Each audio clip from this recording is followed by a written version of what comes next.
ஏற்கனவே துணை முதலமைச்சரான திரு உதயநிதி ஸ்டாலின் அவரை மேற்கு மண்டலத்தில் ஒரு பெரிய அவரை வச்சு ஒரு விழாலாம் முன்னெடுத்திருந்தாங்க கோவையில்.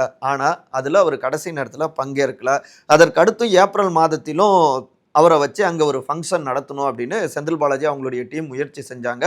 ஆனாலும் உதயநிதி ஸ்டாலின் தவிர்த்து கொண்டார். அதை வச்சு செந்தில் பாலாஜி அவர் மீது கொஞ்சம் நெகட்டிவ் தாட்டில் இருக்காரு உதயநிதி ஸ்டாலின் அப்படின்லாம் அப்போ பேசப்பட்டது.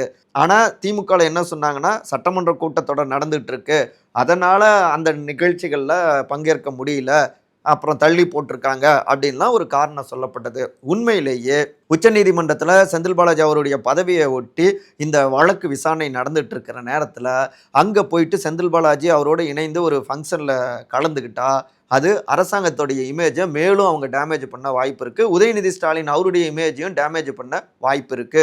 அதனால அதற்கு ஒரு இடம் கொடுத்து விடக்கூடாது என்பதற்காகவும் தான் இந்த இடத்துல அந்த விழாக்கள்ல பங்கேற்பதை தவிர்த்துக்கிட்டாரு துணை முதலமைச்சர் திரு உதயநிதி ஸ்டாலின். இருந்தாலும் செந்தில் பாலாஜி அவர்களுக்கு பக்கபலமாகத்தான் தலைமை இருக்கு, விட்டு கொடுக்கல அப்படின்னும் தகவல்கள் அறிவாலய வட்டாரங்கள்ல இருந்தும் வட்டமடிக்குதுங்க.